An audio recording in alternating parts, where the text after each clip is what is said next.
as Mercutio, Simon Callow as Benvolio, Ian Glenn as Tybalt, Nicholas Farrell as Paris, Bernard Hepton as Montague, Dilys Lay as Montague's wife, Norman Rodway as the Prince, Maurice Denham as the Apothecary, Richard Vernon as Friar John, and Ian Holm as the Chorus.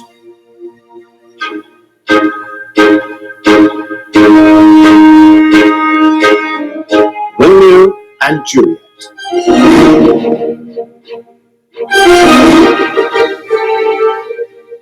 Two households, both alike in dignity, in fair Verona where we lay our scene. From ancient grudge break to new mutiny, where civil blood makes civil hands unclean. From forth the fatal loins of these two foes, a pair of star-crossed lovers take their life, whose misadventure piteous overthrows doth with their death bury their parents' strife.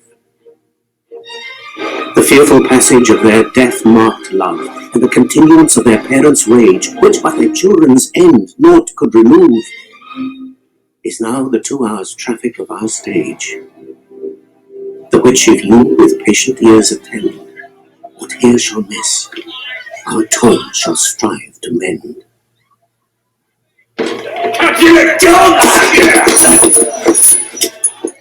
Gregory, on my word, we'll not carry coals. No, but then we should be colliers. I mean, and we being collar, we'll draw. Aye, while you live, draw your neck out of collar. I strike quickly, being moved. But thou art not quickly moved to strike. A dog of the house of Montague moves me. To move is to stir, and to be valiant is to stand. Therefore, if thou art moved, thou runst away. A dog of that house shall move me to stand. I will take the wall of any man or maid of Montague's. That shows thee a weak slave, for the weakest goes to the wall. It is true. And therefore women, being the weaker vessels, are ever thrust to the wall. Therefore I will push Montague's men from the wall and thrust his maids to the wall. The quarrel is between our masters and us fair men. It is all one.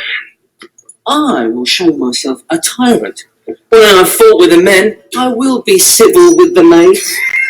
I will cut off their heads. The heads of the maids. Aye, the heads of the maids, or their maiden heads.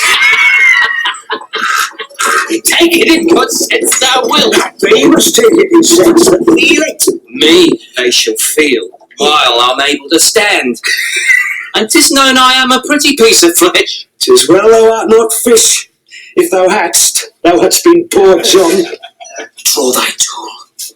Here comes two of the house of Montagues. My naked weapon is out. Quarrel, I will back thee. How? Turn thy back and run? Fear me not. No, marry, I fear thee. Let us take the law of our side. Let them begin. I will frown as I pass by, and let them take it as they list. Nay, as they dare. I will bite my thumb at them, which is disgrace to them if they bear it. Hey! Do you bite your thumb at us, sir? I do bite my thumb, sir. Do you bite your thumb at us, sir? Is the law of our side if I say aye? No. No, sir. I do not bite my thumb at you, sir. But I bite my thumb, sir. Do you quarrel, sir? Quarrel, sir?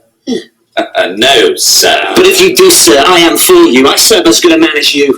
No better. Well, sir. Say better. Here comes one of my master's kinsmen. Yes, better, sir. You lie! What have you been mad? Gregory, stop thy watching blood!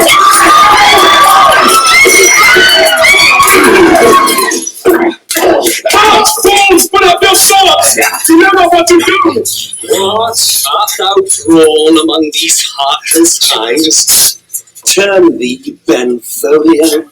Look upon thy death. I do but keep the peace, Tybalt. Put up thy sword, or manage it to part these men with me. What? Drawn and talk of peace? I hate the word as I hate hell, all Montagues and thee. Have at thee, coward! Guilty partisans! Go with the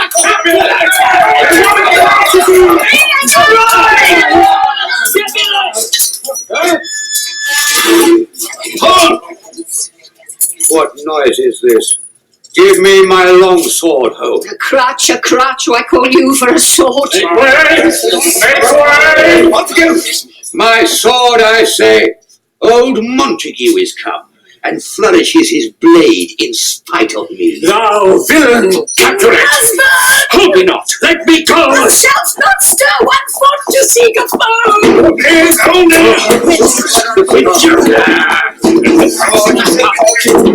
Brother subjects, enemies to peace, profaners of this neighbor-stained city, will they not hear? What ho, you men, you beasts! To the quenching fire of your pernicious rage with purple fountains issuing from your veins, on pain of torture! From those bloody hands, throw your mistempered weapons to the ground, and hear the sentence of your moving prince.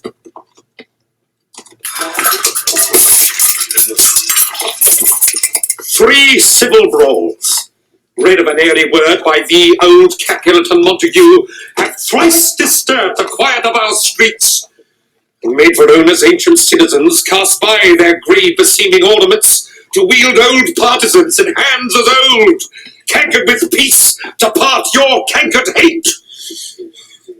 If ever you disturb our streets again, your lives shall pay the forfeit of the peace.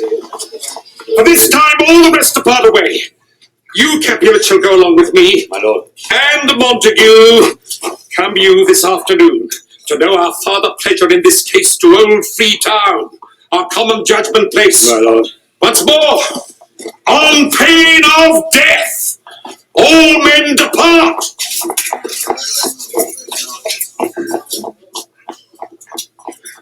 Who set this ancient quarrel on your approach? Speak, nephew. Were you by when it began? Here were the servants of your adversary and yours, close fighting ere I did approach. I drew to part them. In the instant came the fiery Tybalt with his sword prepared, which as he breathed defiance to my ears, he swung about his head and cut the winds, who nothing hurt withal, hissed him in scorn. While we were interchanging thrusts and blows, came more and more, and fought on part and part till the prince came, who parted either part. Oh, where is Romeo? Saw you him today? Right glad I am he was not at this fray.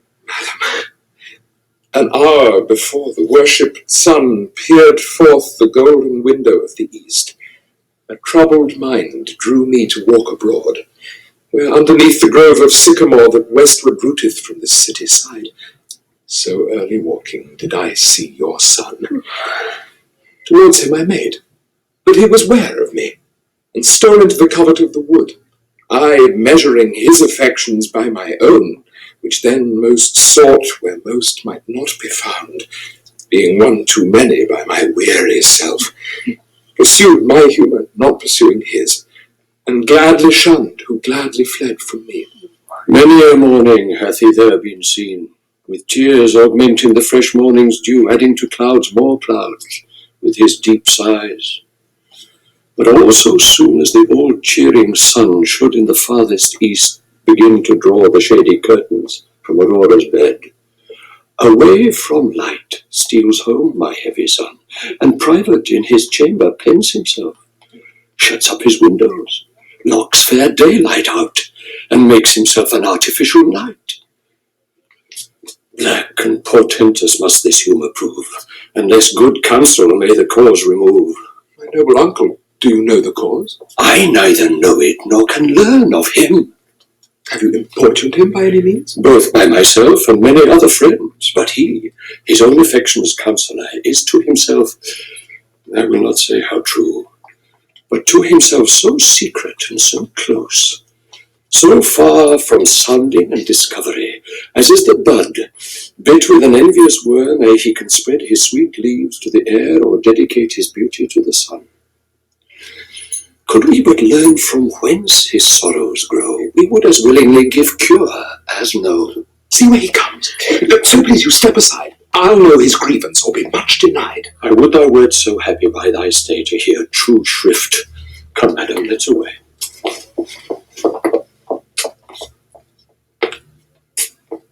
Good morrow, cousin. Is the day so young? But you struck nigh. Ay me, sad hours seem long. Was that my father that went hence so fast? It was. What sadness lengthens Romeo's hours? Not having that which having makes them short. In love. Out Of love. Out of her favour where I am in love. Alas, that love so gentle in his view should be so tyrannous and rough in proof. Alas, that love, whose view is muffled still, should without eyes see pathways to his will. Where shall we dine? Oh me, what fray was here? Yet tell me not, for I have heard it all. It has much to do with hate, but more with love. Why then, O brawling love, O loving hate, O anything of nothing first create, O heavy lightness, serious vanity, misshapen chaos of well-seeming forms, feather of lead, bright smoke, cold fire, sick health, still waking sleep that is not what it is.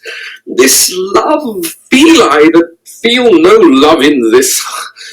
Dost thou not laugh? No, cuz, I rather weep. Good heart, at what?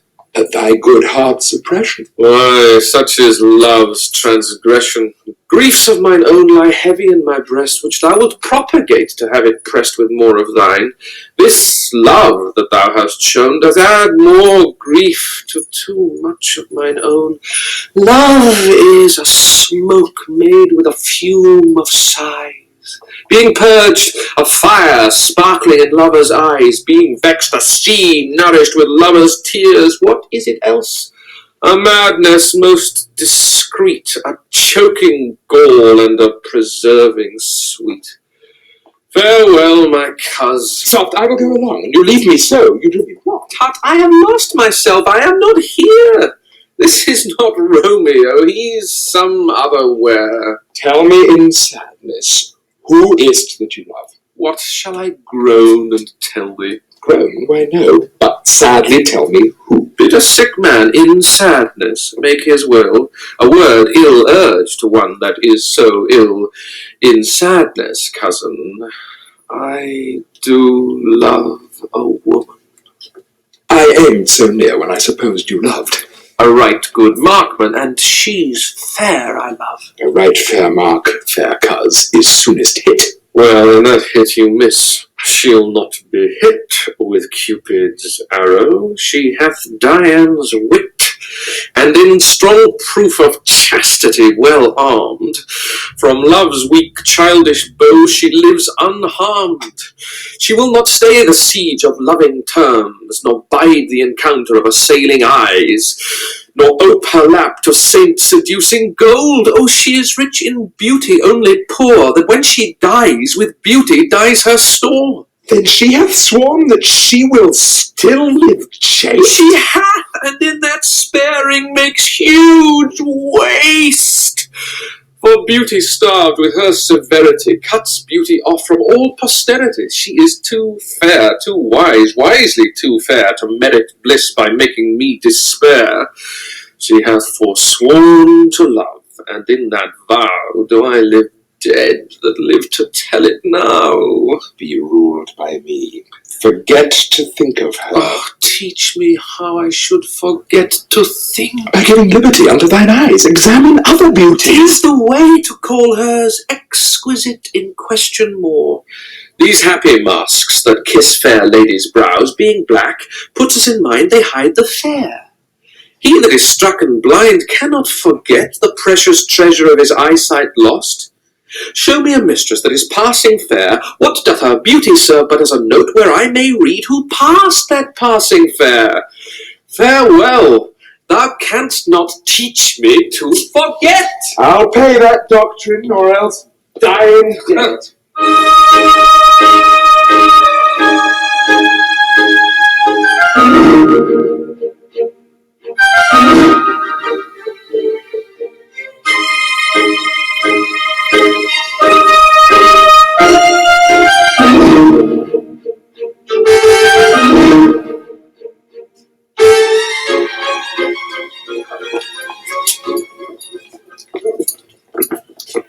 But Montague is bound as well as I in penalty alike, and 'tis not hard, I think, for men so old as we to keep the peace. Of honourable reckoning are you both, and pity 'tis you lived at odds so long.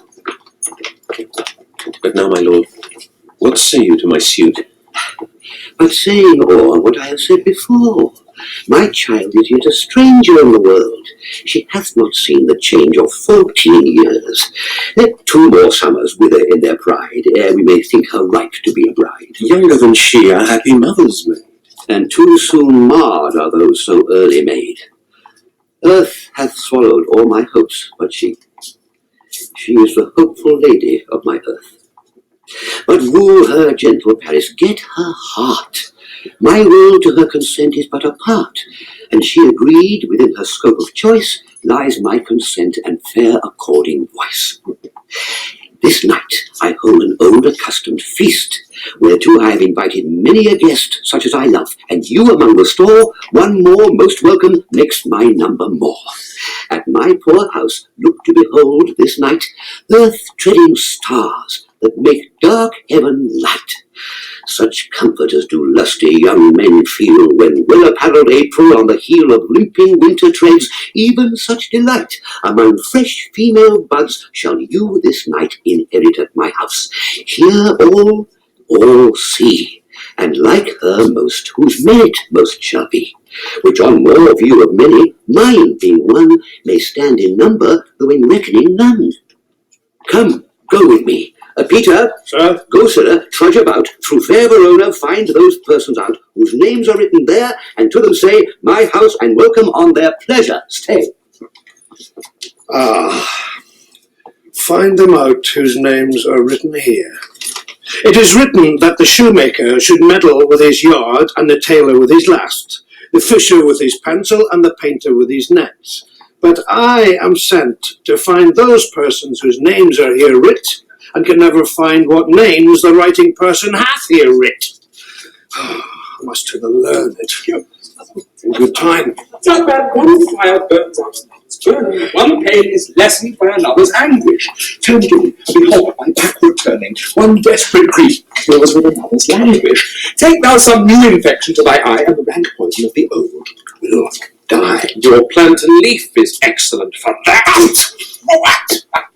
For your broken shin. You are mad. Not mad, but bound more than a madman is. Shut up in prisons, kept without my food, whipped and tormented, and good in, good fellow. God gave it in.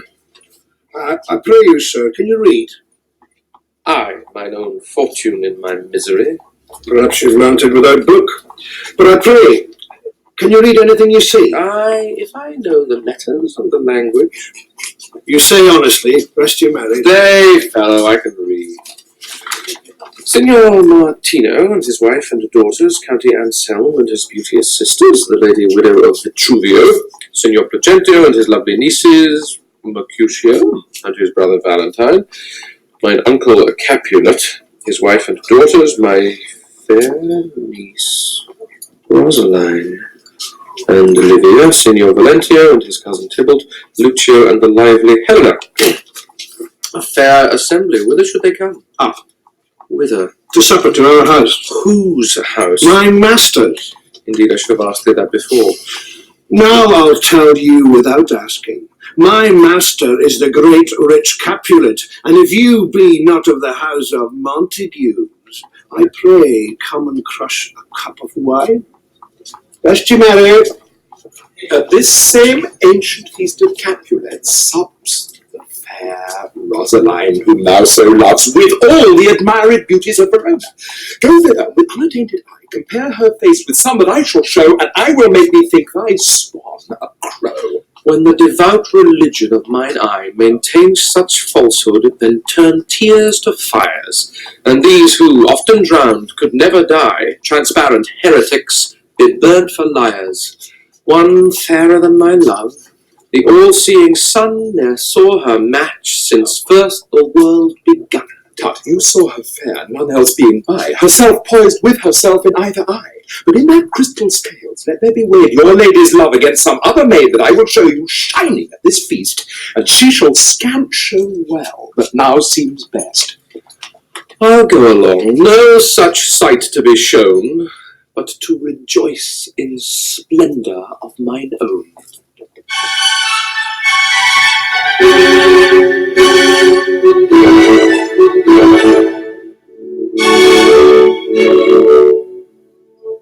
Nurse, where's my daughter? Call her forth to me. Now, by my maiden head, a 12-year-old, I bade her come. What, lamb? What, ladybird? God forbid, where is this girl? What, Juliet? How now? Who calls? Your mother. Madam, I am here. What is your will? This is the matter. Nurse, give leave a while. We must talk in secret. Oh. Nurse, come back again. I have remembered me, and thou'st hear our counsel. Thou knowest my daughter's of a pretty age. Faith, I can tell her age into an hour. She's not 14. I'll lay 14 in my teeth, and yet to my team be it spoken, I have but 4. She's not 14. How long it's now to Lammas time? A fortnight and odd days. Even a rod of all days in the year come Lammas Eve at night, so she'll be 14. Nurse. Susan and she, God rest all Christian souls, were of an age. Well, Susan is with God. Oh, she was too good for me. But as I said, on Lammas Eve at night she should be 14. That shall she marry, I remember it well. 'Tis since the earthquake now 11 years, and she was weaned. I never shall forget it, of all days of the year upon that day.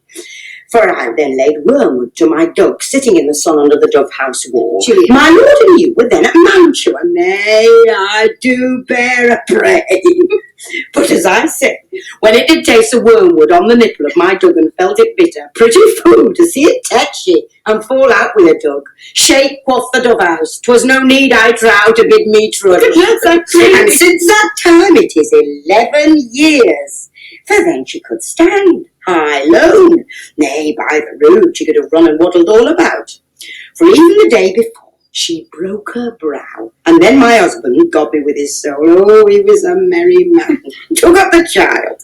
Yea, quoth he, dost thou fall upon thy face? Thou wilt fall backward when thou hast small wit, but thou not true.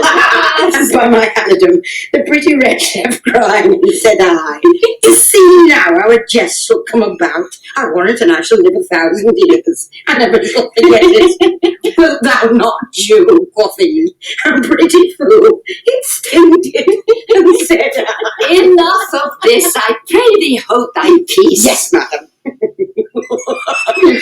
Yet I cannot choose but laugh. It should leave crying and say I. And yet I warrant it had upon it brow a bump as big as a young cockerel stone. A perilous knock, and it cried bitterly. Yea, quoth my husband, forced upon thy face, thou wilt fall backward, when thou comest to age. Wilt thou not, Jew? Extended, and said I. Extend thou too, I pray thee, nurse, say I. Peace have done. Oh, God mark thee to his grace. Thou wast the prettiest babe that e'er I nursed, and I might live to see thee married once. I have my wish. Marry, that marry is the very theme I came to talk of. Tell me, daughter Juliet, how stands your dispositions to be married?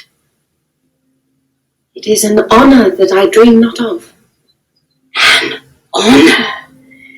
Were not I thy only nurse, I would say thou hadst sought wisdom from thy teeth. Well, think of marriage now. Younger than you, here in Verona, ladies of esteem are made already mothers. By my count, I was your mother much upon these years that you are now a maid. Thus then, in brief, the valiant Paris seeks you for his love. A man, young lady, such a man as all the world, why? He's a man of wax. Verona's summer hath not such a flower. Nay, he's a flower. In faith, a very flower. What say you? Can you love the gentleman? This night you shall behold him at our feast. Read o'er the volume of young Paris' face, and find delight writ there with beauty's pen. Examine every married lineament, and see how one another lends content, and what obscured in this fair volume lies, find written in the margin of his eyes. This precious book of love, this unbound lover, to beautify him only lacks a cover. The fish lives in the sea, and 'tis much pride for fair without the fair within to hide. That book in many's eyes doth share the glory that in gold clasps locks in the golden story. So shall you share all that he doth possess by having him, making yourself no less. No less, nay, bigger. Women grow by men. Speak briefly. Can you like of Paris love? I'll look to like, if looking liking move. But no more deep will I endart mine eye. Your consent gives strength to make it fly. The guests are come, supper served up. You call, my young lady asked for, the nurse cursed in the pantry, and everything in extremity. I must hence to wait. I beseech you, follow straight. We follow thee. Juliet, the county stays. Go, girl. Seek happy nights to happy days.